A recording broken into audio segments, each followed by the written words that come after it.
শুরুতেই দেখো আয়ন শনাক্তকরণ শুরু করার আগে বেশ কতগুলো কথা এখানে আছে। প্রথমে দেখো এখানে কতগুলো ছক আছে। ছকে এখানে বলছে 1 সমান পানিতে দ্রবণীয়, 2 সমান লৌহ অ্যাসিডে দ্রবণীয়। এসব কিছু মনে রাখতে হবে না। একটু খেয়াল করো এখানে কতগুলো আয়ন দেওয়া আছে। এখানে সবগুলা পজিটিভ আয়ন। এখানে একটা লাইন লেখা আছে দেখো, উপরের 6টা ক্যাটায়নের কার্বনেট লবণ পানিতে অদ্রবণীয় কিন্তু লঘু অ্যাসিডে দ্রবণীয়। এখন এই কথাগুলো কিভাবে কোশ্চেন আসবে তার আগে দেখো এই লাইনটা খুব ইম্পর্টেন্ট। সোডিয়াম আয়ন ও অ্যামোনিয়াম আয়নের সকল লবণ পানিতে দ্রবণীয়। এই আয়ন শনাক্তকরণ নিয়ে অ্যাডমিশনের জন্য একটা ক্লাস নিয়েছিলাম ভার্সিটির জন্য, ওইটা দিয়ে দিব। ওইখান থেকে দেখে ফেলবা যে অ্যাডমিশনে কি কি কোশ্চেন আসছে। এখন আমি বলতেছি পুরো ডিটেলসে, আর অ্যাডমিশনের জন্য তো অত ডিটেলস লাগবে না, যতটুকু লাগবে ওই ক্লাসের মধ্যে বলা আছে। ওইটা পড়লে একাডেমিক অ্যাডমিশন সবকিছু কমপ্লিট হয়ে যাবে। এখন আসো সৃজনশীলের জন্য কিভাবে লিখবে সেগুলো নিয়ে আসি। এখন দেখো এইখান থেকে একটু খেয়াল করো, একটা লাইন লেখা আছে এখানে 6টা কার্বনেট লবণ কি কি। কপারের কার্বনেট, অ্যালুমিনিয়ামের কার্বনেট, আয়রনের কার্বনেট মানে ferric carbonate, ferrous carbonate, zinc carbonate, calcium carbonate. এই 6টা লবণ পানিতে অদ্রবণীয়। এর মধ্যে পরীক্ষায় চলে আসছে বেশ কতবার এই ক্যালসিয়াম কার্বনেট পানিতে অদ্রবণীয়, এটা অনেকবার আসছে পরীক্ষায়। এইটা বিশেষ করে মনে রাখতে হবে। এখন এরা পানিতে অদ্রবণীয় কিন্তু লঘু হাইড্রোক্লোরিক অ্যাসিডে দ্রবণীয়। লঘু হতে হবে, এটা কিন্তু গাঢ় হওয়া যাবে না। এখন এখান থেকে কি কোশ্চেন আসবে, ধরো আমি এখান থেকে কোশ্চেন করলাম কোনটি লঘু, কোনটি লঘু HCl এ দ্রবণীয়। আমি এখানে ধরো অপশনগুলো দিলাম, zinc hydroxide, zinc sulphate, calcium nitrate, আরেকটা দিলাম Fe2CO3 এইটা। তাহলে এগুলোর মধ্যে লঘু HCl এর দ্রবণীয় কোনটা, এরকম ডিপ কোশ্চেন আসতে পারে কিন্তু। তো দেখো আমরা একটু আগে পড়ছি লঘু অ্যাসিডে দ্রবণীয় হচ্ছে 6টা কার্বনেট। 6টা কার্বনেটের মধ্যে দেখো তো, কপারের কার্বনেট, অ্যালুমিনিয়ামের কার্বনেট, FeCO3 মানে এটা কি, এটা হচ্ছে ferrous carbonate, ferric carbonate, zinc carbonate, calcium carbonate. এর মধ্যে কপারটা কিন্তু অপশনে থাকতে পারে। তা এর মধ্যে দেখো এই যে ফেরিক কার্বনেট, এইটা তো লঘু অ্যাসিডে দ্রবণীয়, তার মানে আমাদের উত্তর কিন্তু এইটা হবে। বাকি দেখো একটাও কিন্তু কার্বনেট নাই সরাসরি। তাহলে এইখান থেকে আসলে এই কোশ্চেনটা আসতে পারে। আচ্ছা এরপরে আসো, মেইনলি এইখান থেকে আমাদের মূল পড়া। দেখো এটা হচ্ছে তোমরা সৃজনশীলে গয়ে আসলে কিভাবে লিখতে হয়, প্র্যাকটিক্যাল ঠিক যেভাবে করতে হয় ঠিক সেভাবে লিখতে হয়। এখন একটু খেয়াল করো, তোমরা একটা লবণের কথা চিন্তা করো। এই যে আয়ন শনাক্তকরণ, এটা মূলত আমরা লবণ থেকেই করব। লবণের দুইটা আয়ন থাকে, একটা পজিটিভ আয়ন থাকে, একটা নেগেটিভ আয়ন থাকে। তো একটু চিন্তা করো তো, ধরো আমরা একটা যে কোনো লবণের কথা বলি, আমরা বললাম এখানে কপার নাইট্রেটের কথাটা বললাম। এই কপার নাইট্রেটে যদি দুইটা পার্ট করি তাহলে একটা পজিটিভ প্রান্ত পাবো। যদিও কপার 2+ তাহলে আমি এটা +2 নাকি -2 এটা ভুলে যাই, আমি শুধু এটা পজিটিভ নেগেটিভে ভাগ করে নিই। নাইট্রেট তো একটা যৌগমূলক, এসএসসি তে পড়ে আসছো না, তাহলে এটার নেগেটিভ অংশ। তাহলে এই যে কপার, এটা কি একটা ধাতু, তাই ধাতু এরা কোন ধর্ম প্রদর্শন করে, ম্যাক্সিমাম ক্ষেত্রে কিন্তু এরা ক্ষারীয় ধর্ম প্রদর্শন করে। আর যেটা অ্যানায়ন গুলা, নেগেটিভ আয়ন গুলা, এরা কি অ্যাসিডীয় ধর্ম প্রদর্শন করে। এখন যদি বলো ভাই এটা কিভাবে হয়, দেখো পজিটিভ অংশের সাথে তুমি OH যুক্ত করে দাও, নেগেটিভ অংশের সাথে তুমি হাইড্রোজেন পজিটিভ যুক্ত করে দাও। তো দেখো তো এটা কিভাবে পাচ্ছ তুমি, কপার হাইড্রোক্সাইড পাচ্ছ আর পাচ্ছ নাইট্রিক অ্যাসিড থেকে। তো দেখো তো কপারটা কি, কপার হাইড্রোক্সাইড পাচ্ছ, তো কপার হাইড্রোক্সাইড কি ক্ষারীয় না। তাহলে এই লবণটা কেমন লবণ এটা বুঝতে হবে এই দুইটা থেকে। এখন দেখো কপার হাইড্রোক্সাইড, এটা আমরা এই কোন লবণের বৈশিষ্ট্য কেমন, মানে এটা অ্যাসিডীয় লবণ নাকি ক্ষারীয় লবণ, এটা বুঝবো রাসায়নিক পরিবর্তন চ্যাপ্টারে। তারপর একটা হিন্টস দিয়ে দিচ্ছি আমি, আগে এটা একটু বলে নিই। তো দেখো তো কপার হাইড্রোক্সাইড, এই কপারটা কি ধাতু না, তাই এই কপার হাইড্রোক্সাইডটা কি ক্ষারীয়, এই জন্য কপারটা ক্ষারীয়। তার মানে একটা লবণের পজিটিভ অংশটা আমরা ক্ষারীয়, মানে পজিটিভ আয়ন শনাক্তকরণ মানে বলতে হবে ক্ষারীয়মূলক শনাক্তকরণ, নেগেটিভ অংশ শনাক্তকরণ মানে হচ্ছে এসিডীয়মূলক বা অম্লীয়মূলক শনাক্তকরণ। এই জন্য দেখো এখানে লেখা আছে ক্ষারীয়মূলক বা ভাই ক্যাটায়ন একবার বলেন, শনাক্তকরণ। আরেকবার বলেন। যে কোনো লবণের দুইটা পার্টে ভাগ করতে হবে, একটা positive part, negative part. Positive পার্টটা থেকে আমি কি পাচ্ছি, ক্ষার পাচ্ছি। পজিটিভ পার্ট থেকে আমি ক্ষার পাচ্ছি, তাহলে এই ক্ষার পাচ্ছি বলে এই পজিটিভ আয়নটাকে আমরা বলবো বা ক্যাটায়নটাকে বলবো ক্ষারীয়মূলক শনাক্তকরণ। আর এই নেগেটিভ অংশটা অ্যাসিডে যাবে, অথবা শুধু মুখস্থ করলেও হবে। পজিটিভ অংশ বা ক্যাটায়নটা মূলত আমার ক্ষারীয়মূলক শনাক্তকরণ, আর একটা নেগেটিভ অংশ যেটা সেটা হবে আমার অ্যাসিডীয় মূলক শনাক্তকরণ। আচ্ছা, এরপরে একটু যদি খেয়াল করি, আমি এই যে লবণের কথাগুলো একটু বলি। ধরো প্রথম কথা, সোডিয়াম ক্লোরাইড, এটা জানি আমরা নিরপেক্ষ লবণ। এটা কিভাবে আসে, বা এরকম একটা কোশ্চেন আসবে অ্যাডমিশনে বা এইচএসসি তে কখনো কখনো ফেস করতে পারবে। এটা কিন্তু বইয়ে এভাবে ডিরেক্টলি নাই, কিন্তু অনেক কোশ্চেন আসছে এগুলা থেকে। তা তুমি কি করবা, যে কোনো লবণ দিলে তুমি সেটাকে চেষ্টা করবা দুইটা আয়নে ভাগ করার, একটা পজিটিভ আয়ন আর একটা নেগেটিভ আয়ন। পজিটিভ কারা হবে, যারা ইলেকট্রন ত্যাগ করবে, জানোই।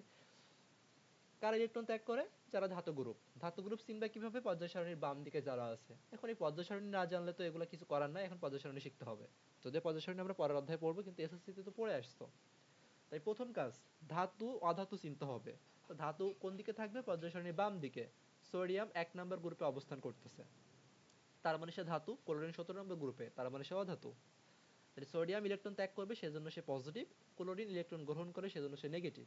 তা পজিটিভ নেগেটিভ আয়নে ভাগ করলাম, ধাতু অলওয়েজ পজিটিভ হবে। এখন এই পজিটিভটার সাথে তুমি নেগেটিভ দিবা। নেগেটিভ বলতে কি, ওএইচ আয়ন দিবা। আর এই যে ক্লোরিন নেগেটিভ, নেগেটিভের সাথে পজিটিভ আয়ন দিবা, মানে হাইড্রোজেন আয়ন দিবা। মানে কোশ্চেনটা এরকম আসবে যে সোডিয়াম ক্লোরাইডের এই লবণটার জলীয় দ্রবণটা কোন প্রকৃতির। জলীয় দ্রবণ মানে কি, সেখানে পানি থাকবে। আর পানিটাকে তুমি ভাঙলে কি পাবা, পানিটাকে ভাঙলে তুমি হাইড্রোজেন আয়ন পাবা আর ওএইচ আয়ন পাবা। এখন এই যে আমরা সোডিয়াম আয়নটা পজিটিভ পাইলাম, পজিটিভের সাথে তার আমি পজিটিভ যুক্ত করতে পারবো না, পজিটিভের সাথে আমি নেগেটিভ যুক্ত করব। তা দেখো তো, সোডিয়াম আর ওএইচ মিলে তুমি কি পাবা এখানে, সোডিয়াম আর ওএইচ মিলে তুমি সোডিয়াম হাইড্রোক্সাইড পাবা। আর এই হাইড্রোজেন আয়ন আর ক্লোরিন আয়ন, এইচ প্লাস আর এই ক্লোরিন মাইনাস, তাহলে এখান থেকে তুমি পাবা এইচসিএল।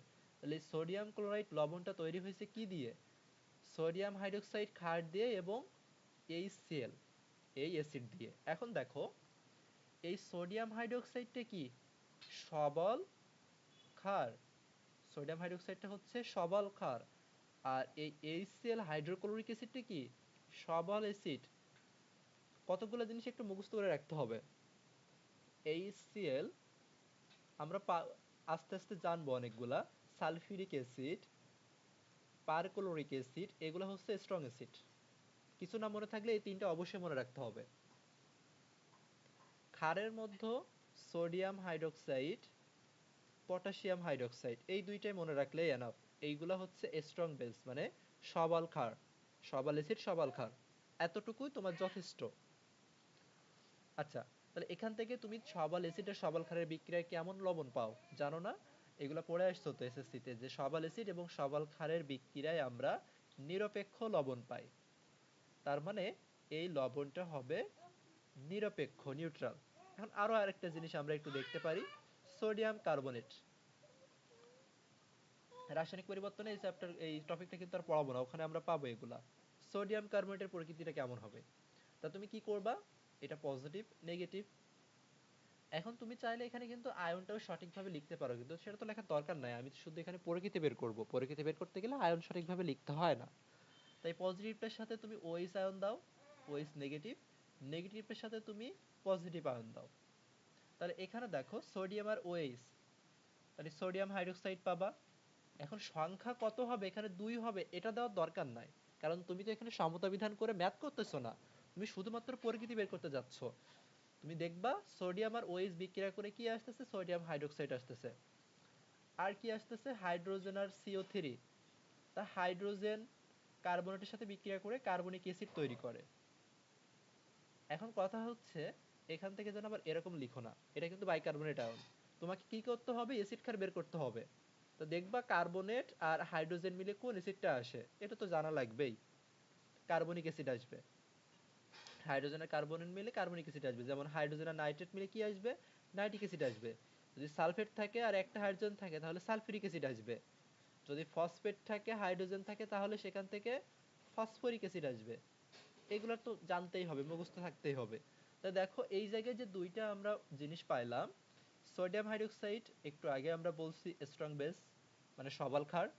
আর কার্বনিক অ্যাসিড কি, কার্বনিক অ্যাসিড, ইথানোয়িক অ্যাসিড, এগুলা হচ্ছে দুর্বল অ্যাসিড। তো দেখো, সবলের প্রাধান্য যেহেতু বেশি আমরা সব জায়গাতে দিই, তার মানে এই লবণের প্রকৃত হবে এইখানে যার প্রায়োরিটি বেশি, যার প্রাধান্য বেশি। তো এখানে কি সোডিয়াম হাইড্রোক্সাইড যেহেতু শক্তিশালী, এই সোডিয়াম হাইড্রোক্সাইডের যে বৈশিষ্ট্য, ঠিক সোডিয়াম কার্বনেটের সেই বৈশিষ্ট্যই হবে। তো সোডিয়াম হাইড্রোক্সাইড যেহেতু ক্ষারীয়, এজন্য সোডিয়াম কার্বনেটটা তুমি পাবা ক্ষারীয় প্রকৃতির লবণ, ক্ষারীয় প্রকৃতির লবণ। আশা করি এটা ভুল হবে না। সেম ভাবে তুমি যদি বলো, আরেকটা দেখে আমরা এটা শেষ করব, ammonium chloride NH4Cl, ammonium chloride, ammonium ion, chlorine ion, NH4 positive, Cl negative. তা পজিটিভের সাথে তুমি হাইড্রোক্সিল দাও, নেগেটিভের সাথে সেম ভাবে হাইড্রোজেন আয়ন দাও। তা তুমি এখানে কি পাচ্ছ? অ্যামোনিয়াম হাইড্রোক্সাইড আর হাইড্রোক্লোরিক অ্যাসিড, এই Cl থেকে হাইড্রোক্লোরিক অ্যাসিড। তা এই অ্যামোনিয়াম হাইড্রোক্সাইডটা কি? অ্যামোনিয়াম হাইড্রোক্সাইডটা হচ্ছে দুর্বল ক্ষার। অ্যামোনিয়াম হাইড্রোক্সাইড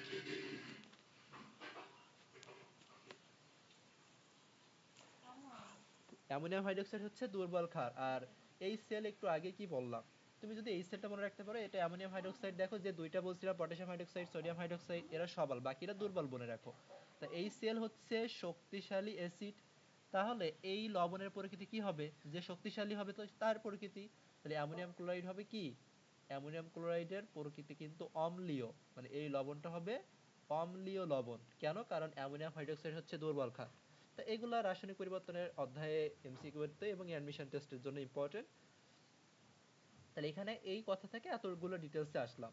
তাহলে মূলত আমরা পজিটিভ আয়ন মানে কি, ক্ষারীয় মূলক শনাক্ত করব। এখন প্রথমটাই very very important, both CQ এবং এমসিকিউ, যে কপার আয়ন কিভাবে শনাক্ত করবা। সবগুলা আয়ন শনাক্তকরণের জন্য একটা ফরম্যাট আছে, ফরম্যাটটা সেম। কি ফরম্যাট? তোমাকে একটা টেস্ট টিউব নিতে হবে প্রথমে। ল্যাবরেটরিতে গিয়ে বা তোমাদের প্র্যাকটিক্যাল ল্যাবে গিয়ে প্রথমে তুমি কি দেখতে পাবা বা প্র্যাকটিক্যাল করতে হয় কিভাবে, ওখানে একটা টেস্ট টিউব দেওয়া থাকে তোমার। ওই টেস্ট টিউবে কিছু একটা দেওয়া থাকে। কি দেওয়া থাকে? একটা লবণের দ্রবণ দেওয়া থাকে, একটা লবণের দ্রবণ দেওয়া থাকে। কিন্তু তুমি যদি নিজে করতে চাও, তোমার তো এটা দেওয়া থাকবে না, তোমাকে নিজে করতে হলে তুমি একটা টেস্ট টিউব নিবা, খালি টেস্ট টিউব। এই যে দেখো এখানে টেস্ট টিউব দেওয়া আছে, একটা খালি টেস্ট টিউব নিবা। এর মধ্যে প্রত্যেকটার জন্য, প্রত্যেকটা আয়ন শনাক্তকরণ যেটাই পরীক্ষায় আসুক, একই লেখা। তুমি কি করবা? 2 থেকে 1 ml দ্রবণ নিবা ওই লবণের, যদি কোশ্চেনে যেটা উল্লেখ থাকবে সেইটাই। 2 থেকে 1 ml দ্রবণ নিতে হবে, লিখবা এটা, যে একটা টেস্ট টিউবে 1 থেকে 2 ml লবণের দ্রবণ নিয়ে রাখলাম। এটা কিন্তু প্রত্যেকটাতে লেখা, দেখো 1 থেকে 2 ml লবণের দ্রবণ দিয়ে রাখতে হবে। এরপরের কাজ, যে দ্রবণ দিয়ে তোমাকে বা যে বিকারক দিয়ে তোমাকে শনাক্ত করতে বলবে সেই বিকারক যোগ করতে হবে। একটু খেয়াল করো, প্রথমে এখানে টেস্ট টিউবে লবণের দ্রবণ নেওয়া ছিল, তারপরে দেখো এখানে ফোটায় ফোটায়, এই যে ফোটায় ফোটায় অ্যামোনিয়াম হাইড্রোক্সাইড যুক্ত করা হচ্ছে। এইটা একটু বেশি ইম্পর্টেন্ট এমসিকিউ এর জন্য। এই অ্যামোনিয়াম হাইড্রোক্সাইড দিয়ে কপার আয়ন শনাক্তকরণ কিভাবে কোশ্চেনটা আসবে একটু খেয়াল করো। এখানে দুইটা জিনিস, প্রথমে তুমি একটা টেস্ট টিউবে লবণের দ্রবণ নিয়ে সেটাতে অ্যামোনিয়াম হাইড্রোক্সাইড ধীরে ধীরে যোগ করবা। কোশ্চেনে এই কথাটা আছে কিনা খুঁজতে হবে এমসিকিউতে। অ্যামোনিয়াম হাইড্রোক্সাইড যখন তুমি ধীরে ধীরে যোগ করবা, আবারও বলতেছি, যখন তুমি ধীরে ধীরে যোগ করবা তখন তুমি হালকা নীল বর্ণ পাবা। যখন তুমি ধীরে ধীরে যোগ করবা তখন তুমি হালকা নীল বর্ণ দেখবা এই লবণের দ্রবণটা, এই টেস্ট টিউবের কালারটা। এরপরে যখন তুমি আরো বেশি পরিমাণে অ্যামোনিয়াম হাইড্রোক্সাইড দিবা, দেখো এই যে অধিক পরিমাণে যখন অ্যামোনিয়াম হাইড্রোক্সাইড দিবা তখন তুমি গাঢ় নীল বর্ণ পাবা। এই পুরোটাই, মানে এই 2 থেকে 1 ml টা বাদ দিয়ে এই পুরো লেখাটাই তোমার এমসিকিউতে থাকবে, বলবে ওই টেস্ট টিউবে কোন আয়নটি উপস্থিত। তাহলে প্রথমে হালকা নীল, পরবর্তীতে যদি গাঢ় নীল আসে তোমাকে বুঝতে হবে যে এইখানে কপার আয়ন আছে। তাহলে এই যে কালারটা, এটা তো মুখস্থ রাখতে হবে, এই কালারটা এখানে মুখস্থ করে ফেলতে হবে। আচ্ছা, তাহলে এতটুকু এইটার জন্য। এটা গেল আমার এমসিকিউ এর অ্যান্সার করা। এবার এটা যদি রিটেনে আসে তখন কি করব? ঝামেলা তো এইখানে। প্রথমে তোমাকে লিখবা কি, কিভাবে পরীক্ষা করছো যেভাবে আছে এভাবে লিখতে হবে। এখন হুবহু বইয়ের ভাষায় হতে হবে এমন না। প্রথমে তুমি লিখলে কিভাবে কি পরীক্ষা করতেছো সেটা, এরপরে কি দেখছো তুমি, মানে যে কালারটা দেখছো সেই কালারটা লিখতে হবে। এরপরে তুমি সিদ্ধান্ত নিবা, কি সিদ্ধান্ত নিবা, ওই কালারটা দিকে কোন আয়ন আছে এটা সিদ্ধান্ত নিবা। তো ওই কালারটা দিকে তুমি শিওর হইছো, কালারটা দেখে তুমি শিওর হইছো যে এখানে কপার আয়ন উপস্থিত, এখানে কপার আয়ন উপস্থিত। এইটা প্রায় প্রত্যেকটা ভার্সিটিতে এই কোশ্চেনটা রিপিট হয়েছে, মানে এই অ্যামোনিয়াম হাইড্রোক্সাইড দিয়ে কপার আয়ন শনাক্তকরণ। এখন দেখো এবার কি বিক্রিয়া হয়, প্রথমে দেখো তুমি কি করছিলে, একটা লবণ নিছিলে, লবণের দ্রবণ নিছিলে, সেই লবণের দ্রবণটা কপার আয়ন, যেহেতু তুমি কপার সালফেট বলতে পারো, যে কোনো কিছু একটা নিতে হবে এখানে। তো এই কপার সালফেটের সাথে আমরা কি যোগ করছিলাম, অ্যামোনিয়াম হাইড্রোক্সাইড যোগ করছিলাম। সেই দুইটা এখানে যোগ করে লেখা হয়েছে যে copper sulphate ammonium hydroxide, copper sulphate ammonium hydroxide. কি হবে এখানে, এখানটাতে কি হবে, এখন এইগুলা একটু ঝামেলা, বিক্রিয়াগুলো কিভাবে হয় মনে রাখা ঝামেলা, তা আমি একটু সহজ করে বলার চেষ্টা করি, এভাবে মনে রাখো। প্রথমে কি করছিলে, অল্প পরিমাণে অ্যামোনিয়াম হাইড্রোক্সাইড যোগ করছিলে না, তো সেই অল্প পরিমাণে অ্যামোনিয়াম হাইড্রোক্সাইডের বিক্রিয়া করো। কপারটা হচ্ছে পজিটিভ, সালফেটটা হচ্ছে নেগেটিভ, অ্যামোনিয়ামটা পজিটিভ, ওএইচটা হচ্ছে নেগেটিভ। এখন চিন্তা করো, কপার সালফেট থাকবে এখানে, খেয়াল করে দেখো এখানে কপার সালফেট থাকবে। এরপরে এই পজিটিভটা এই নেগেটিভের সাথে যুক্ত হবে, তাহলে ammonium ion positive, sulphate negative, তাহলে এই দুটো যুক্ত হলে কি হবে, অ্যামোনিয়াম সালফেট। এই অ্যামোনিয়াম সালফেট কিন্তু আসছে। আবার দেখো এই কপারের পজিটিভ, ওএইচ এর নেগেটিভ, এই দুইটা মিলে কি আসবে, কপার হাইড্রোক্সাইড আসবে। এখন কথা হচ্ছে এই ওএইচ কয়টা লিখবো, দেখো কপারের যোজনী 2 না, তাহলে কপারের যোজনী কাকে দিবা, ওএইচ কে দিবা। ওএইচ এর যোজনী 1, কিভাবে বুঝলাম 1, ওই যে তার পাওয়ার 1 কপার হাইড্রোক্সাইডের। এগুলো তো এসএসসি তে পড়ে আসা যে কার যোজনী কত। তাই কপারের যোজনী 2, সেটা আমি ওএইচ কে দিলাম, তাই কপার হাইড্রোক্সাইড পাচ্ছি। তাই পজিটিভ নেগেটিভে ভাঙলে কিন্তু বিক্রিয়া অনেক কমপ্লিট হয়ে যায়। জৈব রসায়নে 80% বিক্রিয়া পজিটিভ নেগেটিভে ভাঙা শেখাবো, সেইখান থেকে করতে পারবা। খুবই কঠিন লাগে জৈব রসায়ন, কিন্তু ওটা সহজ লাগবে। তো এই কিন্তু বিক্রিয়াটা হয়ে গেছে, আশা করি বিক্রিয়াটা ভুল হবে না, কিন্তু ভুল হয় এখানে এই এসটা বাধ্যতামূলক দেওয়া লাগবে, কারণ নিচে অদক্ষেপ পড়তে হবে, পদক্ষেপ না পড়লে কালার দেখা যাবে না। তাহলে তুমি কি পাইছো, ক্ষারীয় কপার সালফেট পাইছো। কেন ক্ষার বললাম, ওই যে পজিটিভ আয়ন কপার। তাহলে এই বিক্রিয়াটা বোঝা গেছে। এরপরে এই টেস্ট, এটা কি, এটা কিন্তু টেস্ট টিউবের মধ্যেই আছে।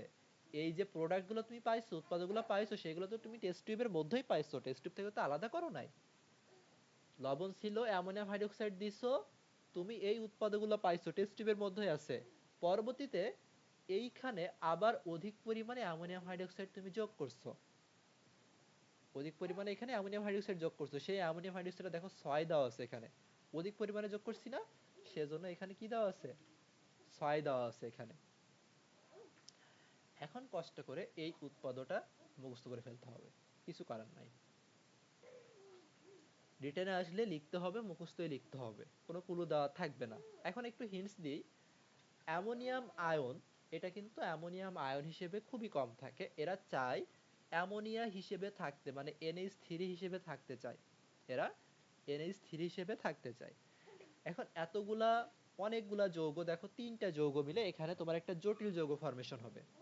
তো জটিল যৌগটা কিভাবে ফরমেশন হবে, জটিল যৌগটা কিভাবে ফরমেশন হবে, এখন এটা মনে রাখার একটা টেকনিক আছে, একটু খেয়াল করো। দেখো অ্যামোনিয়া, এটা একটা যৌগমূলক বা একটা যৌগ, এর জারণ মান এখানে 0, সালফেটের জারণ মান হচ্ছে -2। এখন এইটা তো পুরোটাই একটা যৌগ, যৌগ অবস্থায় জারণ সংখ্যা কত হতে হয় বা জারণ মান কত হতে হয়, যৌগ অবস্থায় বা সিম্পল মৌল অবস্থায় জারণ সংখ্যা 0 হতে হয়। তো সেটা জটিল যৌগ হোক আর সিম্পল সরল যৌগ হোক, জারণ সংখ্যা টোটালটা 0 হতে হবে। তাহলে এই টোটালটা জারণ সংখ্যা 0 হতে গেলে কপারের জারণ সংখ্যা কত হতে হবে, +2 হতে হবে না, কারণ +2 আর -2 0 হয়ে যাচ্ছে, +2 -2 0 হয়ে যাচ্ছে। তাহলে এতটুকু মনে রাখো, এই পুরো এই জিনিসটা গুলো মিলে আমার একটা জটিল যৌগ তৈরি হবে। এখন জটিল যৌগ তৈরি করতে গেলে আমরা 3টা জিনিস থেকে চেষ্টা করব জটিল যৌগ নেওয়ার। কি করব, এইখান থেকে চেষ্টা করছি ধরো আমি কপার নিতে, এইখান থেকে চেষ্টা করছি আমি সালফেট নিতে, আর এইটা থেকে আমরা অ্যামোনিয়াটা নিব। তাহলে 3টা মিলে আমাকে জটিল যৌগ ফরমেশন করতে হবে। তাহলে এই কোথায় করি, 3টা মিলে যদি জটিল যৌগ ফরমেশন করতে হয়, আমি এখানে একটু বলি, কপার, অ্যামোনিয়া, NH4 আয়ন দেওয়া যাবে না, এটা অ্যামোনিয়ায় লিখতে হবে। আরেকটা হচ্ছে সালফেট। এই তিনটা আমরা নিলাম, এই তিনটা নিয়ে জটিল যৌগ ফর্মেশন করব আমরা।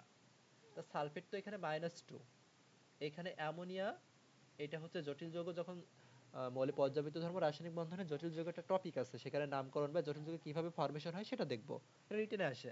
তাহলে এইখান থেকে এইভাবে আমার জটিল যৌগটা ফর্মেশন হবে। কপারের সন্নিবেশ সংখ্যা এখানে 4টা, এটাকে বলা হয় সন্নিবেশ সংখ্যা। মানে কপার যে কয়টা সন্নিবেশ বন্ধনের মাধ্যমে যৌগের সাথে যুক্ত হয়, এটাই হচ্ছে আমার সন্নিবেশ সংখ্যা। এত ডিপ লেভেলে লাগবে না। এখন কথা হচ্ছে পরীক্ষার হলে যদি এটা মনে না থাকে তখন কি করব?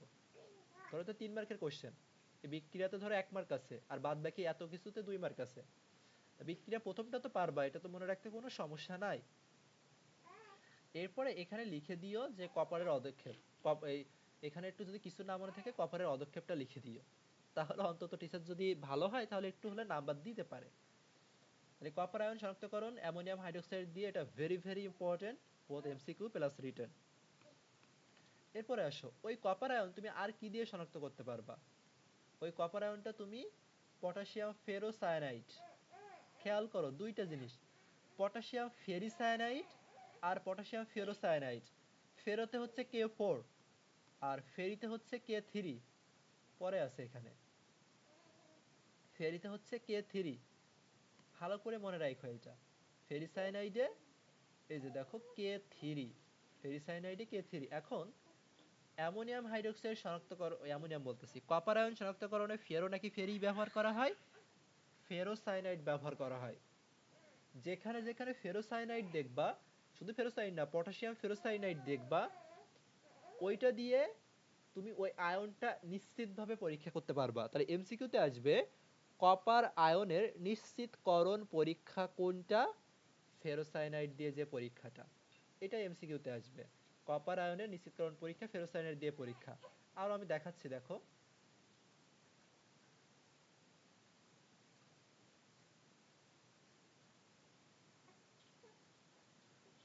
ফেরোসায়ানাইড দিয়ে তো আর এখানে দেখতেছি না, আচ্ছা পরে আসতেছি, আমরা স্টেপ বাই স্টেপ আসি। তাই ফেরোসায়ানাইড দিলে এখানে শুধু তোমার কালারটা মনে রাখতে হবে, লালচে বাদামি। কপারটা যদি তুমি ফেরোসায়ানাইড দাও তাহলে লালচে বাদামি বর্ণের অদক্ষেপ পড়বে। এখন এই যৌগগুলা কি হবে? যৌগগুলা দেখো, ফেরোসায়ানাইডের মধ্যে এই আয়রন আর সায়ানাইড যে 6টা আছে, এইগুলা কিন্তু কিভাবে ফর্মেশন হয় মনে হচ্ছে এসব কি জিনিস আজগুবি। তো এগুলা বললাম না যে মৌলের পর্যাবৃত্ত ধর্ম রাসায়নিক বন্ধনের ডিটেইলস বলবো, কিভাবে এই যৌগটা ফর্মেশন হচ্ছে খুব সহজ ভাবে। এখন ওগুলা বলতে গেলে মাথায় ঢুকবে না, আর ওগুলা এখন আর টপিক না। তাহলে এখান থেকে এই থার্ড ব্র্যাকেটের মধ্যে যে পার্টটা আছে এটা চেঞ্জ হবে না, ওটা যেভাবে ছিল সেইভাবেই থাকবে। এখন আসো এইটা কিভাবে তৈরি হয় সেটা একটু আসি। খেয়াল করো, FeCN6 এটুকু আমরা চেঞ্জ করব না। এখন এটুকু যদি চেঞ্জ না করি, আরেকটা জিনিস আমরা একটু বলি, পটাশিয়াম কি ধাতু না? তার ধাতু তো পজিটিভ হবে, আর এই পুরো থার্ড ব্র্যাকেটের মধ্যে যা আছে এটা পুরোটাই নেগেটিভ হবে। সালফেট কি যৌগমূলক, মাইনাস এটা। তাহলে এই পটাশিয়াম আর সালফেট, মানে পটাশিয়াম প্লাস সালফেট মাইনাস, এরা নিজেদের মধ্যে যুক্ত হবে, যুক্ত হয়ে কি তৈরি করবে? পটাশিয়াম সালফেট তৈরি করবে। এটা তো বোঝাই যাচ্ছে। সালফেটের যোজনী 2 পটাশিয়ামকে দিছে, পটাশিয়ামের যোজনী 1 সেটা সালফেটকে দিছে, এই সামনে 2 কিন্তু সমতা বিধানের জন্য, দরকার নাই।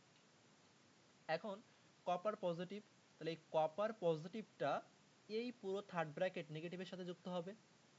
তাহলে এতটুকু বুঝলাম। এখন কথা হচ্ছে কপারের এই জায়গায় 1 হবে নাকি 2 হবে, এইটা নিয়েই হচ্ছে আমার যত ঝামেলা। কপারের এখানে কত হবে এটা নিয়েই ঝামেলা। এখন দেখো কপারের এই জায়গায় 2 হবে নাকি 1 হবে সেটা একটু আসো, এটা আমরা একটু বলি। দেখো সায়ানাইডের যোজনী হচ্ছে -1, যদি জেনে থাকো সায়ানাইড কিন্তু -1, এর চার্জ হচ্ছে -1। এসএসসি তে এগুলো কিন্তু ছিল, যদি ফাঁকিবাজি করে আসো তাহলে এগুলো ভুলে যাবা। আর ভুলে গেলে এখন মুখস্থ করে নাও, সায়ানাইডের যোজনী হচ্ছে -1 বা চার্জ হচ্ছে -1। আমরা লিগ্যান্ড পড়বো, সেই লিগ্যান্ডে এগুলো দেখবো। তার মানে এখানে -6 হবে, -1 6টা আছে এখানে, তার মানে আমি টোটাল এখানে পাচ্ছি -6।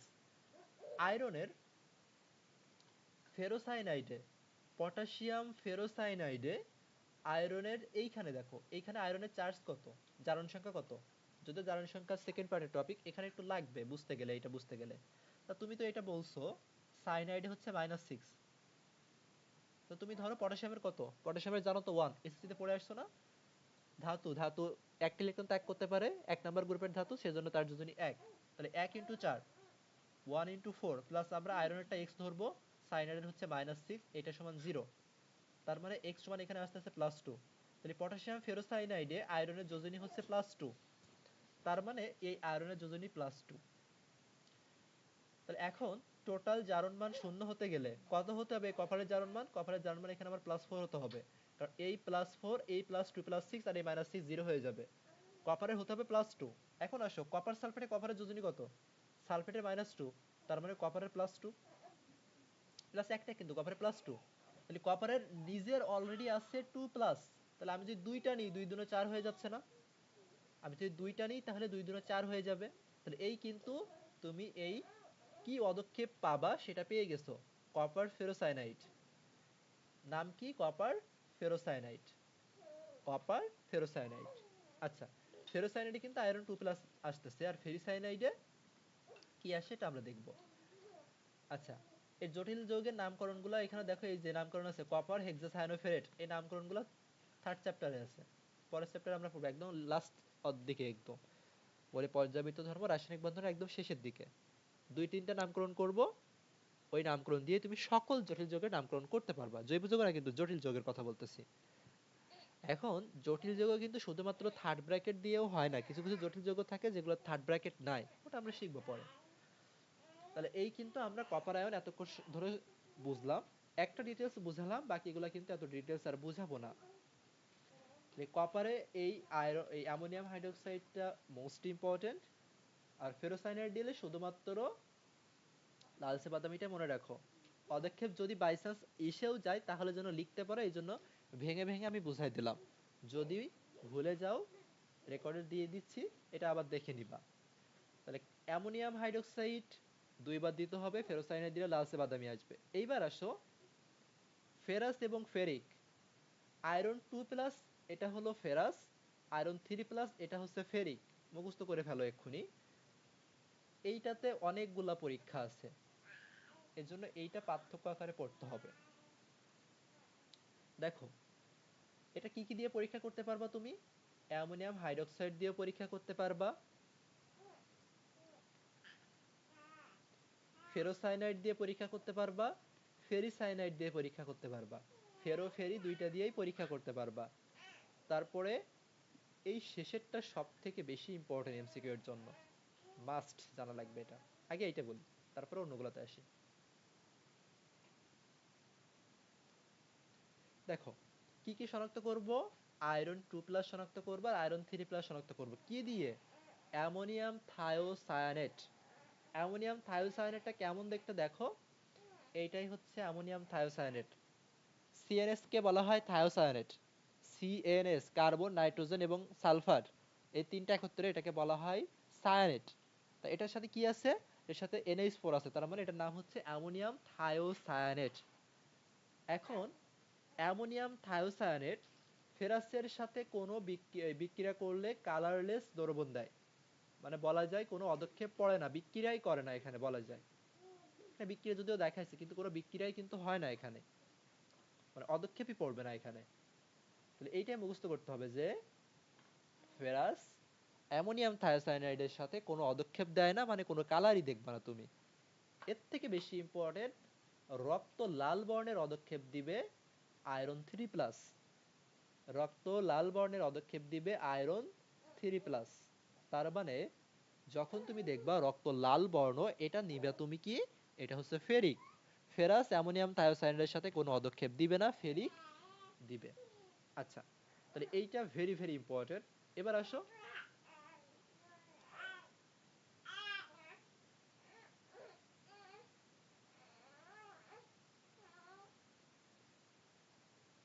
এখন আসো আমরা এইগুলো একটু পার্থক্য করে পড়বো, তাহলে এই বর্ণগুলো মনে থাকবে, নাহলে সব গুলাই যায়।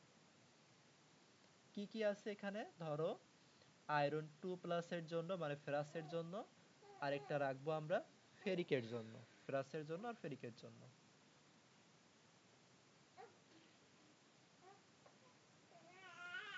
এইখানটাকে আমরা রাখলাম ধরো বিকারক, মানে কোন বিকারক দিয়ে আমি আয়নটা শনাক্ত করতে চাচ্ছি। প্রথমে আমরা কি দিয়ে করব? আমরা অ্যামোনিয়াম হাইড্রোক্সাইড দিয়ে করব। NH4OH। অ্যামোনিয়াম হাইড্রোক্সাইড দিলে আয়রন 2+, দেখো ফেরাস, শেষে আস কথা আছে, আস থেকে মনে রাখো এটা সবুজ। অ্যামোনিয়াম হাইড্রোক্সাইডটা সবথেকে এই অ্যামোনিয়াম হাইড্রোক্সাইড দিয়ে প্রায় সকল ধাতুর আয়ন শনাক্ত করতে পারবা তুমি। দেখায় আসি, দেখো প্রথমে কপারেও ছিল অ্যামোনিয়াম হাইড্রোক্সাইড, এই আয়রন 2+, 3+ও দেখছো অ্যামোনিয়াম হাইড্রোক্সাইড। তারপরে দেখো অ্যালুমিনিয়াম আয়নের শনাক্তকরণে অ্যামোনিয়াম হাইড্রোক্সাইড, জিঙ্ক আয়ন শনাক্তকরণে অ্যামোনিয়াম হাইড্রোক্সাইড, ক্যালসিয়াম আয়ন শনাক্তকরণে অ্যামোনিয়াম হাইড্রোক্সাইড, এই ওইগুলা আর আর নাই। আর এই অম্লীয়মূলক এগুলো আলাদা। তাহলে এখানে ম্যাক্সিমামই আমরা কিন্তু অ্যামোনিয়াম হাইড্রোক্সাইড দিয়ে শনাক্ত করতে পারি। এভাবেও কিন্তু কোশ্চেন আসবে যে নিচের কোন আয়নটা তুমি অ্যামোনিয়াম হাইড্রোক্সাইড দিয়ে শনাক্ত করতে পারবা না। তাহলে এইগুলো একটু মনে রাখতে হবে। তাহলে এখানে যেটা বলতেছিলাম, কোথায় ছিলাম, হ্যাঁ এই পেজে ছিলাম, কোথায়, অ্যামোনিয়াম হাইড্রোক্সাইড যখন দিব, এটা হচ্ছে স্বাভাবিক যে ফেরাসের কালার সবুজ সেটা দিবে। অ্যামোনিয়াম হাইড্রোক্সাইড যখন তুমি দিবা, এটা তুমি সবুজ বর্ণের পাবা। আর ফেরিকটা তুমি অ্যামোনিয়াম হাইড্রোক্সাইডের দ্রবণে যখন দিবা, এটা তুমি বাদামি বর্ণে পাবা। এটা গেল কি, এটা গেল হচ্ছে অ্যামোনিয়াম হাইড্রোক্সাইড দিয়ে। এরপরে আসো পটাশিয়াম ফেরিসায়ানাইড।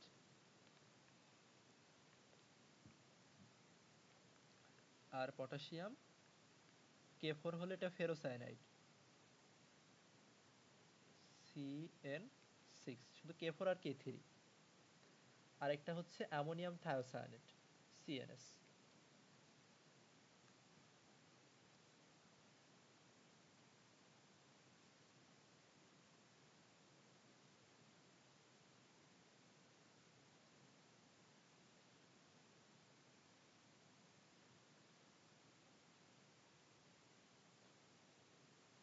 দেখো এইখানটাতে যখন তুমি ফেরোসায়ানাইড দিবা, ফেরিসায়ানাইড দিবা, এটা গাঢ় নীল আসবে।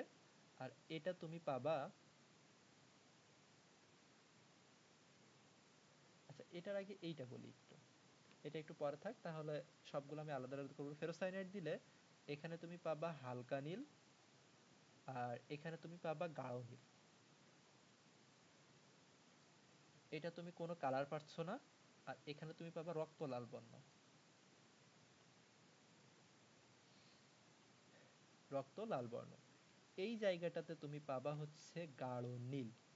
দেখো এই ফেরিসায়ানাইডে তুমি গাঢ় নীল পাবা, আর এই জায়গাটাতে তুমি পাবা হচ্ছে বাদামি। এখন দেখো এবার তুমি মনে রাখতে পারবা, Fe2+ মানে ফেরাসটা অ্যামোনিয়াম হাইড্রোক্সাইডের সবুজ ছিল, এটা ছিল বাদামি। ফেরিসায়ানাইড দিলে ফেরিকটা বাদামি দিবে, আর ফেরাসটা গাঢ় নীল হয়ে যাবে, গাঢ় নীল হয়ে যাবে। ফেরোসায়ানাইড দিলে এই গাঢ় নীলটা হালকা নীল হয়ে যাবে। সবুজ থেকে কিন্তু নীলগুলা মনে হয় বেশিই গাঢ়। তাই তুমি দেখো প্রথমে অ্যামোনিয়াম হাইড্রোক্সাইড দিবা, ফেরাসটা সবুজ দিচ্ছে, এরপরে তুমি ফেরিসায়ানাইড দিবা, এটা গাঢ় নীল হবে।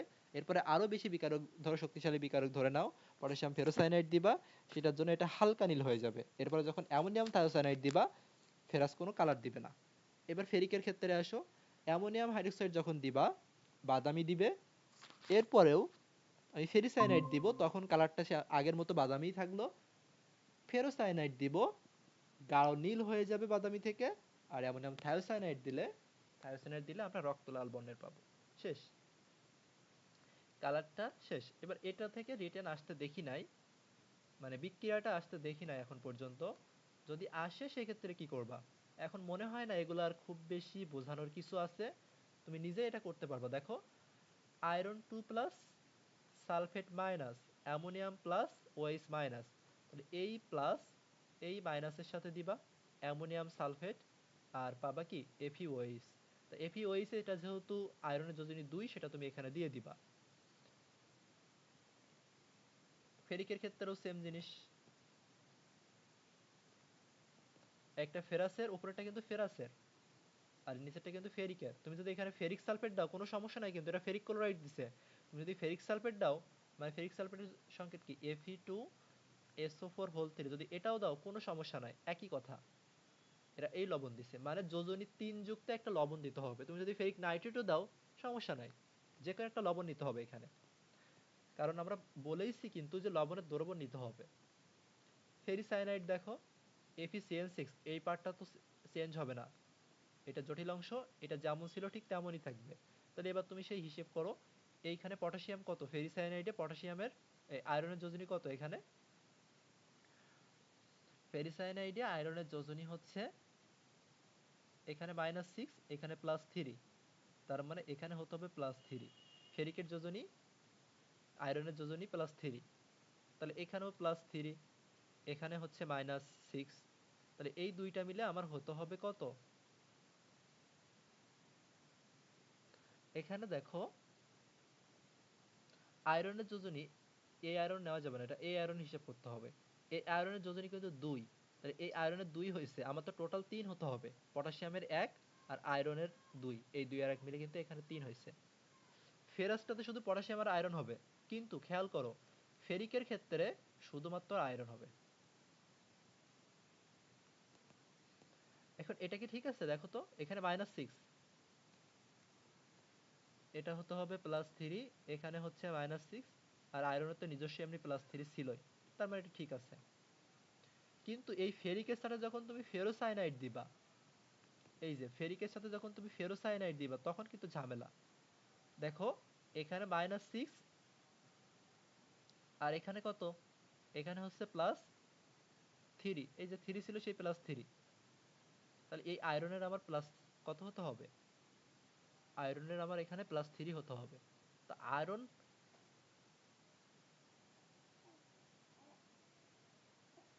পটাশিয়াম 4টা,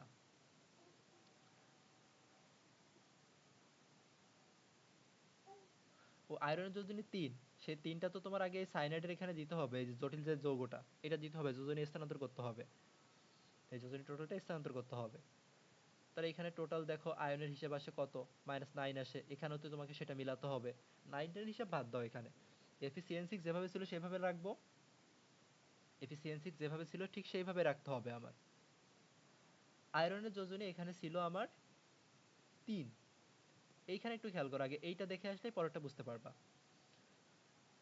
আয়রনের যোজনী এখানে কত, এ আয়রন না কিন্তু, ভিতরের আয়রন ভিতরেই থাকবে, বাইরের আয়রনটা হচ্ছে এই যোজনীটা, তাহলে বাইরের আয়রনের নিজস্ব যোজনী হচ্ছে 2, এটা কি ফেরোসায়ানাইড না, ফেরোসায়ানাইডে আয়রনের যোজনী কত ছিল, ফেরোসায়ানাইডে আয়রনের যোজনী 2 ছিল, আর উপরে ফেরিসায়ানাইডে আয়রনের যোজনী কিন্তু 3 ছিল, এই দুইটা কিন্তু ফেরিসায়ানাইড, আয়রনের যোজনী 3। ফেরোসায়ানাইডে আমরা এর আগে বের করছিলাম না, এখানে কোথায় যেন বের করে, এই যে ফেরোসায়ানাইডে আয়রনের যোজনী আসে 2, তাহলে সেই 2টা তুমি এখানে দাও, এই 2টাতে 2 দাও, 2টা একসাথে দেখাই, এখানে 2টাতে তুমি কি দেবা, এই আয়রনের যোজনীও 2, ওই আয়রনের যোজনীও 2, আর এখানে তো -6, তাহলে এটা কত হতে হবে, টোটাল এখানে +4 হতে হবে। দেখো এই আয়রনের নিজস্ব ছিল তো 2, প্রথম যে আয়রনটা সেটা কিন্তু এই Fe2+ থেকে আসতেছে, তো এই আয়রনের নিজস্ব যোজনী ছিল 2, তো তুমি যদি 2টা আয়রন নাও তাহলে তুমি 4 পেয়ে যাচ্ছ। কিন্তু এই ক্ষেত্রে চিন্তা করো, বাইরে আয়রনের যোজনী ছিল 3, আমার হতে হবে এখানে কত, -6 + 2, তার মানে +4 হতে হবে এখানে। তাহলে +4 হতে গেলে আয়রনের নিজেরই 3 আছে, আয়রনের নিজেরই 3 আছে, তো আমি এখন +4 কিভাবে বানাবো, এটা হচ্ছে কথা। এখন দেখো এইখানে টোটাল মাইনাস চার্জ কত, +2 -6, এখানে টোটাল মাইনাস চার্জ কিন্তু -4,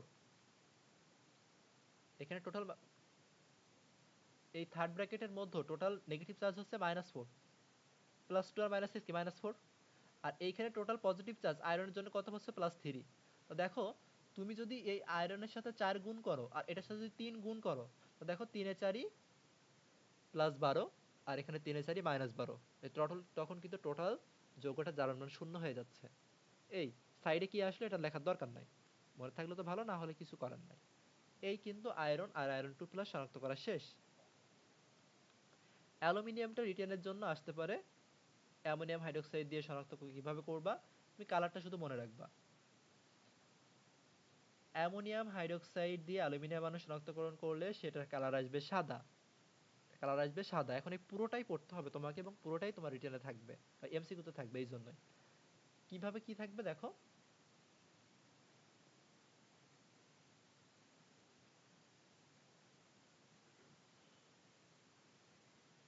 গাঢ় সোডিয়াম হাইড্রোক্সাইড দ্রবণ যোগ করে ভালোভাবে ঝাঁকালে গাঢ় সোডিয়াম হাইড্রোক্সাইড দ্রবণে সোডিয়াম অ্যালুমিনেট গঠন করে। এই দ্রবণে গাঢ় অ্যামোনিয়াম ক্লোরাইড যোগ করে উত্তপ্ত করলে পুনরায় সাদা পদক্ষেপ দেখা যায়।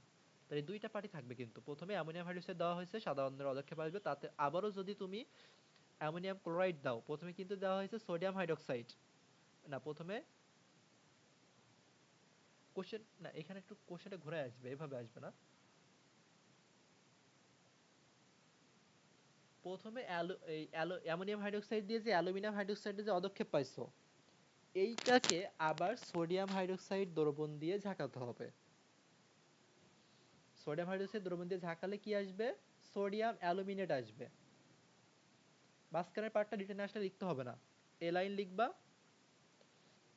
এতটুকু লিখবা, এরপরে এটা লিখবা। প্রথমে অ্যালুমিনিয়াম হাইড্রোক্সাইডকে তুমি অ্যালুমিনিয়ামের লবণকে অ্যালুমিনিয়াম হাইড্রোক্সাইড না, ধরো অ্যালুমিনিয়াম সালফেট বা অ্যালুমিনিয়াম নাইট্রেট বা অ্যালুমিনিয়াম ক্লোরাইড, যে কোনো লবণকে তুমি অ্যামোনিয়াম হাইড্রোক্সাইড দিবা, অ্যালুমিনিয়াম হাইড্রোক্সাইড পাবা। ওই অ্যালুমিনিয়াম হাইড্রোক্সাইডকে তুমি আবার গাঢ় সোডিয়াম হাইড্রোক্সাইড দিয়ে বিক্রিয়া করাবা। বিক্রিয়া করলে সেখান থেকে তুমি সোডিয়াম অ্যালুমিনেট পাবা, NaLO2। এই সোডিয়াম অ্যালুমিনেটকে অথবা এই যে হাইড্রেটেড সোডিয়াম অ্যালুমিনেট, যে কোনো একটা, তুমি যদি এইটার সাথে এইটা প্লাস পানি দিয়ে লিখো কোনো সমস্যা নাই। এইটা প্লাস পানি অথবা এইটা যে কোনো একটা মনে রাখতে হবে। এই যেটা সোডিয়াম হাইড্রেটেড সোডিয়াম অ্যালুমিনিয়াম বা সোডিয়াম অ্যালুমিনেট যেটা আসছে, এইটার সাথে আবার অ্যামোনিয়াম ক্লোরাইড দিতে হবে। তিনটা জিনিস কিন্তু এখানে দেওয়া হচ্ছে। তাহলে অ্যালুমিনিয়াম ক্লোরাইড দিলে এখানে অ্যালুমিনিয়াম হাইড্রোক্সাইডের সাদা পদক্ষেপ পাওয়া যাবে। তাহলে এখানে তুমি দুইবার সাদা পদক্ষেপ পাবা। প্রথমে একবার পাচ্ছ, যদি কিছু না মনে থাকে অন্তত প্রথম লাইনটাই লিখো, কিন্তু এমসিকিউতে আসলে পুরোটাই দেওয়া থাকবে।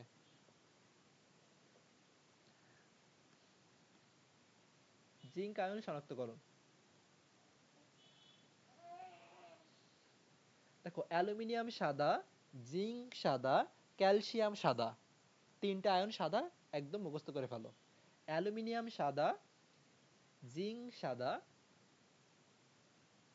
ক্যালসিয়াম আয়নও সাদা। তাহলে অ্যালুমিনিয়াম আয়নটা রিটেনের জন্য পড়তে হবে, একটু লিখে দিই এখানে। আর উপর প্রথমে আমরা পড়ে আসছি কিন্তু কপার, ওটা রিটেনের জন্য পড়তে হবে, অ্যামোনিয়াম হাইড্রোক্সাইড দিয়ে শনাক্তকরণ। জিঙ্ক শনাক্তকরণ, এইটা এমসিকিউ এর জন্য মাস্ট। এখানেও দেখো সেই ফেরোসাইনাইড নিশ্চিতকরণ পরীক্ষা, কালার কি? সাদা কালার। এখানে বিক্রিয়া টিক্রিয়া অত দরকার নাই, বিক্রিয়া আগেরটার মতোই, যে অ্যালুমিনিয়ামের মতোই। এখানে ওখানে পাইছিলে সোডিয়াম অ্যালুমিনেট, এখানে তুমি পাবা সোডিয়াম জিঙ্কেট। এখানে আর ঝামেলা নাই, কিন্তু কোশ্চেনটা একটু আলাদা। কি আসবে? ওই রকম একই। এখানেও তুমি প্রথমে অ্যামোনিয়াম হাইড্রোক্সাইড দিলে জিঙ্ক হাইড্রোক্সাইড পাবা, জিঙ্ক হাইড্রোক্সাইডকে আবারও সোডিয়াম হাইড্রোক্সাইড দিলে ঝাঁকাইতে হবে। ঝাঁকাইলে, ঝাঁকাবা কেন? কারণ ওই যে দ্রবীভূত যেটা, ওই যে পদক্ষেপটা তুমি পাচ্ছ সেটার জন্য দ্রবীভূত হয়ে যায়, এই জন্য। এখন এই লাস্টের লাইনটা একটু বেশি করে পড়তে হবে, কারণ এই দুইটা প্রায় দেখো সেম। এখানে কিভাবে আসবে কোশ্চেনটা, উপরেরটার এই অ্যালুমিনিয়াম এবং এই জিঙ্ক, এই দুইটা মিলে কিন্তু কোশ্চেন কনসেপচুয়াল কোশ্চেন করবে। খেয়াল করো, বলবে যে একটা লবণের দ্রবণ দেওয়া আছে, যেখানে অল্প পরিমাণে অ্যামোনিয়াম হাইড্রোক্সাইড, ভালো করে খেয়াল করো কোশ্চেন কি বলতেছি, যেখানে আমরা অ্যামোনিয়াম হাইড্রোক্সাইড যোগ করলে সাদা বর্ণের অদক্ষেপ পড়ে, ওই দ্রবণটাতে গাঢ় সোডিয়াম হাইড্রোক্সাইড দিলে ওইটা দ্রবীভূত হয়ে যায়। পরবর্তীতে ওইখানে যদি আমরা গাঢ় অ্যামোনিয়াম ক্লোরাইড যোগ করি, পুনরায় সাদা পদক্ষেপ দেখা যায়। যদি পুনরায় সাদা পদক্ষেপ দেখা যায়, তাহলে সেটা হবে কি? সেটা হবে অ্যালুমিনিয়াম। যদি বলে যদি পুনরায় সাদা পদক্ষেপ না দেখা যায়, তখন সেটা হবে জিঙ্ক। পার্থক্য কিন্তু এটাই। এবং এটা ইউনিভার্সিটিতে, ঢাকা ইউনিভার্সিটিতে রিটেন আসতে পারে যে জিঙ্ক এবং অ্যালুমিনিয়াম তুমি কিভাবে আলাদা করবা, জিঙ্ক আয়ন এবং অ্যালুমিনিয়াম আয়ন কিভাবে আলাদা করবা, অন্তত লেখাগুলো মাথায় থাকতে হবে। বিক্রিয়া তুমি যাই করো, বিক্রিয়া কিন্তু সব সহজ, এগুলা কনসেপ্টটা ক্লিয়ার থাকা লাগবে। আর ফেরোসাইনাইড দিয়ে তুমি কি পাবা? জিঙ্কে ফেরোসাইনাইড যেখানে নিশ্চিতকরণ পরীক্ষা, জিঙ্কের সবই সাদা, এটাও দেখো সাদা কালার। ক্যালসিয়াম রিটেনের জন্য,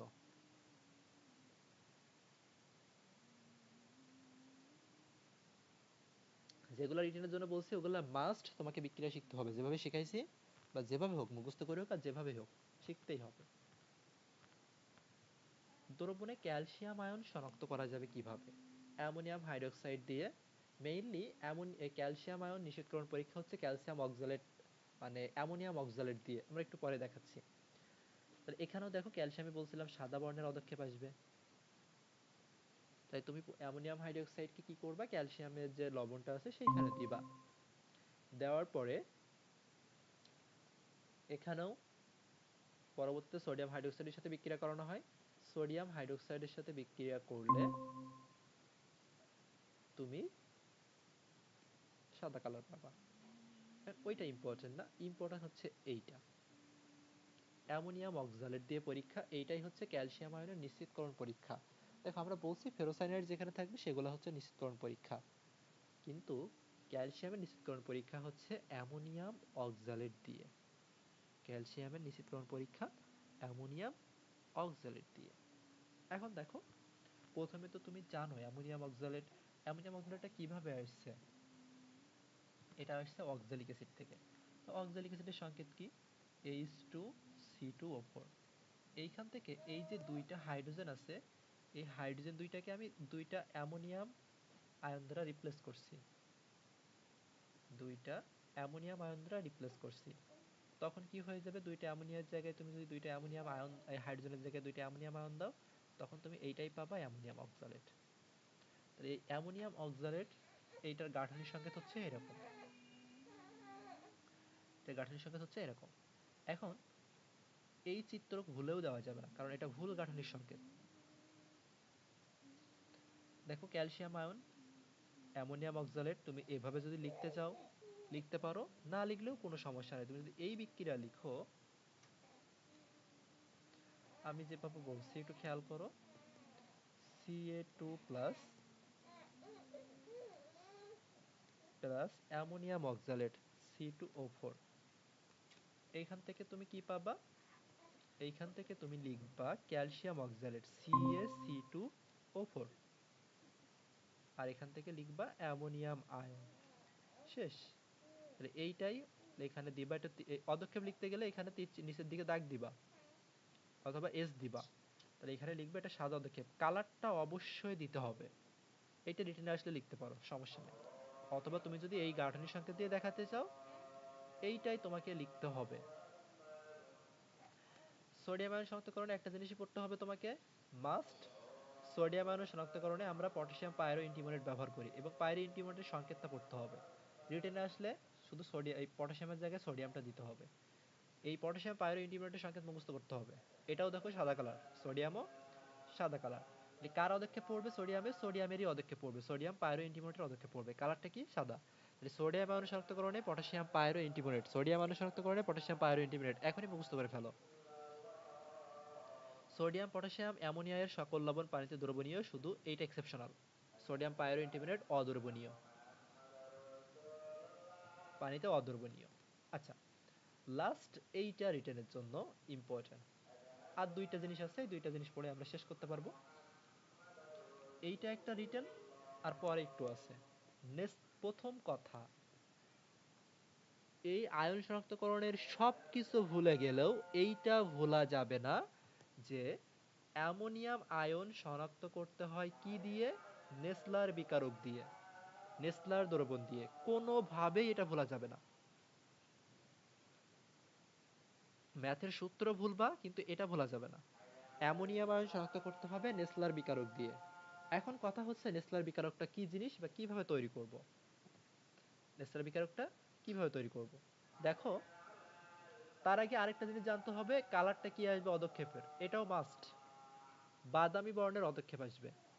তাহলে এই তিনটা লাইনই কিন্তু ইম্পর্টেন্ট, যে অ্যামোনিয়াম আয়ন শনাক্তকরণে ব্যবহার করা হবে নেসলার বিকারক, পদক্ষেপটা আসবে বাদামি বর্ণের, পদক্ষেপটা আসবে বাদামি বর্ণের। বিক্রিয়া মুখস্থ করতে হবে রিটেনের জন্য, এখানে বোঝার কিছুই নাই। এখন আসো বাকিগুলা কি, নেসলার বিকারকটা কি, এটাও কিন্তু অ্যামোনিয়াম আয়নের নিষেধকরণ পরীক্ষা। নেসলার বিকারকটা হচ্ছে, দেখো এখানে লেখাই আছে, ক্ষারীয় পটাশিয়াম টেট্রা আয়োডো মার্কিউরেট 2 এর দ্রবণ।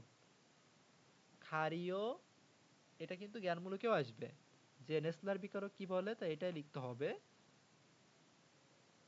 নেসলার দ্রবণ হলো সোডিয়াম হাইড্রোক্সাইড দ্রবণ মিশ্রিত এই সোডিয়াম হাইড্রোক্সাইড কি ক্ষারীয় না, এই জন্য লেখা হয়েছে কিন্তু ক্ষারীয়। ক্ষারীয় পটাশিয়াম টেট্রা আয়োডো মার্কিউরেট 2 এর দ্রবণ। এই যে এইটাই হচ্ছে নেসলার বিকারক। এটার সাথে যখন ক্ষার মিশ্রিত করবা এই দুইটা মিলে, তখন এইটা হয়ে যাচ্ছে তোমার নেসলার বিকারক। অপশানে তোমার এইটা যদি না থাকে, এইটা আছে কিনা খুঁজবা, K2HgI3, এটাও কিন্তু থাকে। এটাও সাধারণত নেসলার বিকারক বলা হয় এই জিনিসটাকেও। K2 না, KHgI3 আর K2HgI4 হতে হবে। অ্যাডমিশন টেস্টে আসছিল যে নিচের কোনটি নেসলার বিকারক, তাহলে এইটা বুঝবা, KHgI3, KHgI3 এইখান থেকে আসে সাধারণত। এবার বিক্রিয়াগুলো একটু খেয়াল করো। প্রথমে কি অ্যামোনিয়ামের লবণ নিতে হবে, সেখানে তুমি সোডিয়াম হাইড্রোক্সাইড দিবা প্রথমে, দিলে তুমি সোডিয়াম আয়ন অ্যামোনিয়া পাবা, অ্যামোনিয়া গ্যাস পাবা। ওই যে অ্যামোনিয়া গ্যাস পাইছো সেইটাকে তুমি টেট্রাহাইড্রো পটাশিয়াম মাইকিউরেটে দিতে হবে, দেওয়ার পরে তুমি এই কার পদক্ষেপ পাবা এটা মুখস্থ করতে হবে। সাইডে কি আছে কি না আছে এটা যদি নাও মনে থাকে, এইটা তোমাকে মনে রাখতেই হবে। এইটা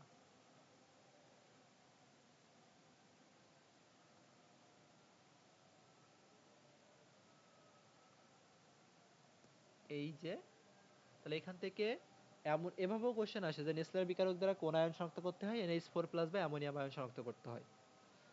আসল লাস্টের টপিক আয়ন শনাক্তকরণে। এই যে আবারও নেসলার বিকারকের সংজ্ঞা দেওয়া আছে দেখো,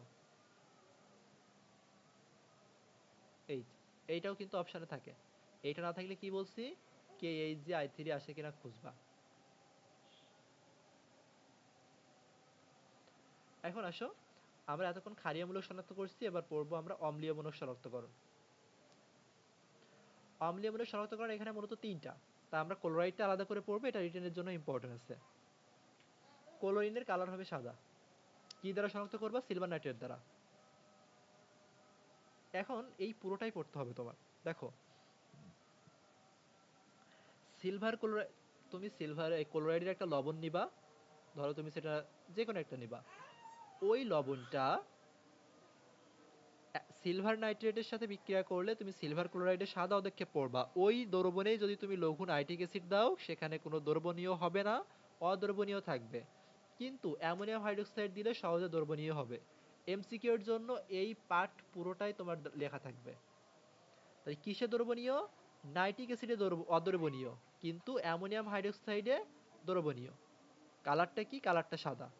তাই দেখো অ্যালুমিনিয়াম সাদা, জিঙ্ক সাদা, ক্যালসিয়াম সাদা, সোডিয়াম সাদা, ক্লোরিন সাদা। এরপরে সালফেট কার্বনেট দেখবো, সেটাও সাদা। এবার রিটেনের জন্য লাস্টের জিনিসটা সালফেট এবং কার্বনেট কিভাবে আলাদা করবা। বেরিয়াম নাইট্রেটটা একটু দেখো, বেরিয়াম নাইট্রেট দ্বারা কিভাবে আমরা শনাক্ত করব, এইটাই হচ্ছে আমাদের মেইন কথা। সালফেট এবং কার্বনেট আমি পার্থক্য করে বলতেছি, খেয়াল করবা। প্রথম কথা, একটা টেস্ট টিউব বা দুইটা টেস্ট টিউব নিলাম আমি, দুইটা টেস্ট টিউবে একটা ক্যালসিয়ামের, একটা ক্যালসিয়াম বলছি, সালফেটের একটা লবণ নিলাম, আর একটা কার্বনেটের লবণ নিলাম, একটা সালফেটের একটা আর একটা কার্বনেট। দুইটাতেই তুমি বেরিয়াম নাইট্রেট যোগ করবা। এখন এখান থেকে এমসিকিউ আসে যে সালফেট কার্বনেট শনাক্ত করতে আমরা কোন বিকারক যোগ করি, বেরিয়াম নাইট্রেট। বা বেরিয়াম নাইট্রেট দিয়ে কোন আয়ন শনাক্ত করা যায়, সালফেট এবং কার্বনেট। তাহলে প্রথমে তুমি টেস্ট টিউবে কি নিবা, বেরিয়াম নাইট্রেট দিবা। তো দেখো তো, কার্বনেটের সাথে যদি বেরিয়াম নাইট্রেট দাও, নাইট্রেট তো নেগেটিভ, তাহলে বেরিয়াম পজিটিভ, পজিটিভটা নেগেটিভের সাথে যুক্ত করে বেরিয়াম কার্বনেট আসবে। সালফেটটা বেরিয়াম নাইট্রেটের সাথে দিলে বেরিয়াম আর সালফেট মিলে বেরিয়াম সালফেট আসবে। এই দুইটার কালারই সাদা, দুইটারই কালার সাদা। এখন তুমি তো বলতে পারবা না যে কোনটাতে কার্বনেট আছে কোনটাতে সালফেট আছে, কারণ দুইটাই তুমি দেখতেছো সাদা, খালি চোখে কি দেখতেছো, দুইটাই সাদা। তুমি বলতে পারবা না কোনটাতে কার্বনেট আছে কোনটাতে নাইট্রেট আছে। এই দুইটাকে পার্থক্য করতে গেলে এরপরে তোমাকে এখানে যোগ করতে হবে লঘু হাইড্রোক্লোরিক অ্যাসিড। এখানে তোমাকে যোগ করতে হবে লঘু হাইড্রোক্লোরিক অ্যাসিড।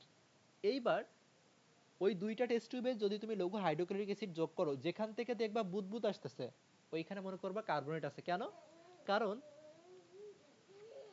শেষমেশ দেখো এই কার্বনেটটাই আমরা কি বলি, কার্বন ডাইঅক্সাইডে রূপান্তর হয়। তাই কার্বন ডাইঅক্সাইড কি একটা গ্যাস, গ্যাস হলে কি সেখানে বুদবুদ তৈরি হবে।